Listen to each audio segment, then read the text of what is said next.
So I have a few remarks for you this morning before we move into some amazing speakers. And by the way, Carolyn, if you're hearing me or listening to me right now, I have 2 books in my backpack in the green room, and if I could have them when I wrap up my speech, that would be great. So, The Blade Runner. How many of you have seen the movie? All right. 1982 movie with Harrison Ford predicted that in 2019, replicants that were machines bioengineered to look like humans would be threats to humans. My childhood memories of the movie created a low-grade nervousness in me, so much so that when we got closer to 2019, I found myself relieved that the predicted Blade Runner dystopian AI did not happen.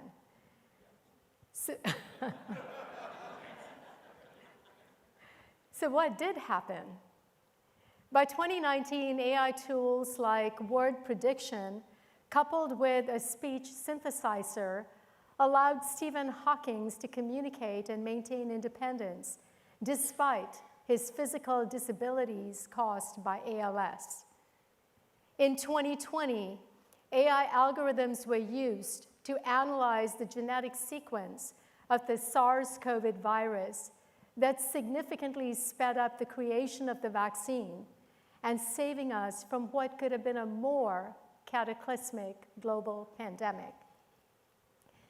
These are just 2 ad hoc examples of the power of AI, with a revolutionary growth curve, a growth curve beyond that defined by Moore's law for processors in 1965. A growth curve hard to measure, but just as hard to deny. We have become familiar with the language of gigabytes and terabytes to describe data sets. We are now scrambling to learn, at least I am, with new sets of words like petabytes, exabytes, and zettabytes. In 2024, artificial intelligence seems to be ever-present commodity of daily news, of technology development, and of retail marketing. On a personal level, I rate myself as a willing digital neophyte. By no means a digital Yoda. That would be Don Dave's Rougeau. Now, the guy's always, with the newest technology and sending me articles and so on, almost on a daily basis. But even I, as a novice, have a ChatGPT account and a Claude account. So it seems safe to say that acceptance of AI is already deeply rooted in our collective culture. Often I find myself forgetting that AI is just an algorithm, and I end up humanizing AI. You see, when I'm in the car with a family member and we have dueling Siris giving us different directions, we find ourselves discussing their personality characteristic, the tone, the firmness in their voice. AI is not human.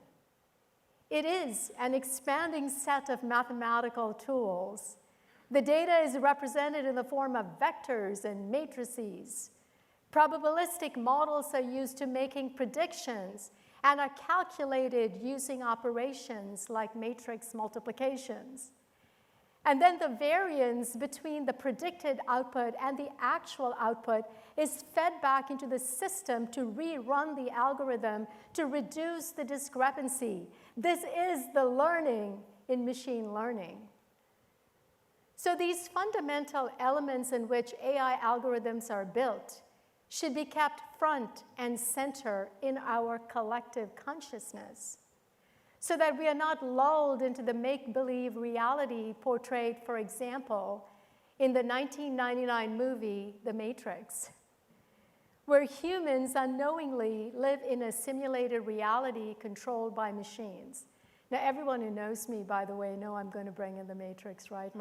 My golden retriever is named Neo. You know the cast of characters. There's Neo. Trinity's my favorite, by the way, and of course, Morpheus. So AI predicts based on the past. Knowledge of the past, our collective past, and at a scale that can be overwhelming. Now, do we want our future to be a déjà vu, a crystallization of undesirable characteristics of our past?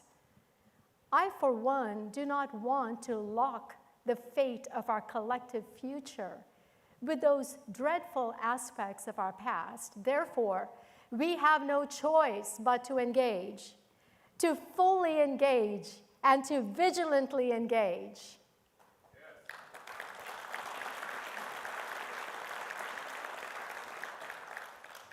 And that is one of the many reasons why Vision 2030 of the California Community Colleges has generative AI and the future of teaching and learning as a core component, sending a strong signal to our 116 colleges, to our over 2 million students, and to our partners in California, that California's community colleges are absolutely involved with this work, and we are here to stay.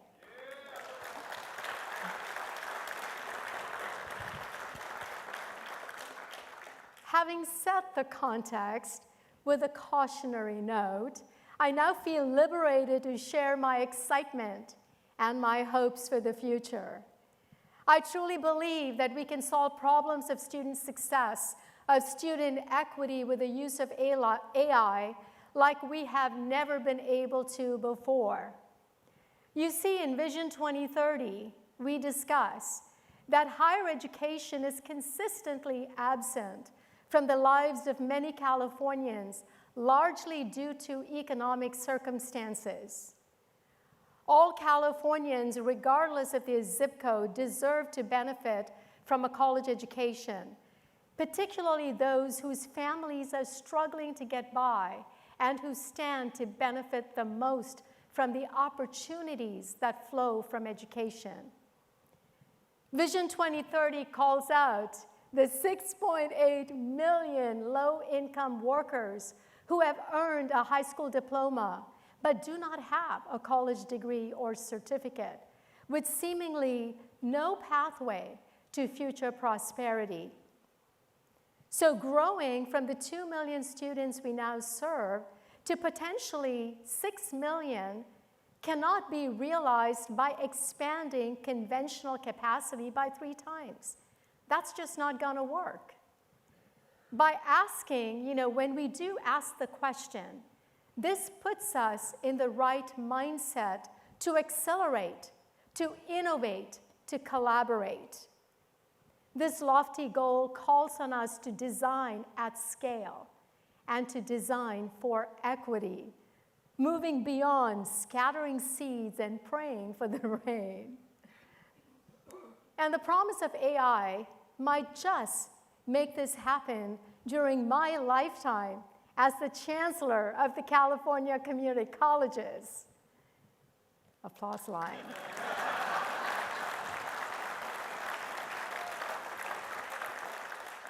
And you can see I'm having fun, right? I mean, we put in so much work in the last 10 months, working with our Board of Governors and so many people to bring us to this point. It feels amazing. So one specific strategy that I'm focused on is the ability to recognize learning outside the classroom, wherever and whenever it happens. This is essential in serving working adults. These Californians have work experience that could and should be translated to skills and abilities within the college setting to accelerate their time to credential attainment. It is called credit for prior learning, or CPL. Now, you may tell me CPL is not new, but I will say that CPL at scale absolutely is new. This has been a dream of the California Community College for decades. Implementation has been ad hoc due to the grueling workload of a manual process. AI is a tool that can quickly and efficiently tackle the task of mapping, the task of sorting, and connecting skill libraries to courses and program curriculum, making those connections more functional, more durable, and scalable.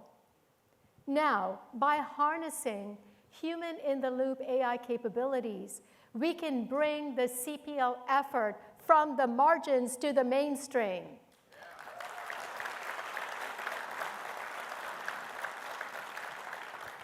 This is precisely why the Board of Governors at their last meeting, July of 2024, authorized me to create a digital center for innovation, transformation, and equity, where community college students, community college faculty, staff, and administrators can be at the table, engaged with technology pioneers, identifying the direction we must go, and driving the evolution of the work with utmost care. The age of AI demands large-scale collaboration and large-scale cooperation.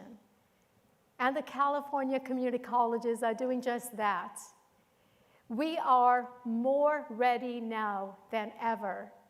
And we believe that our time is now. Thank you very much.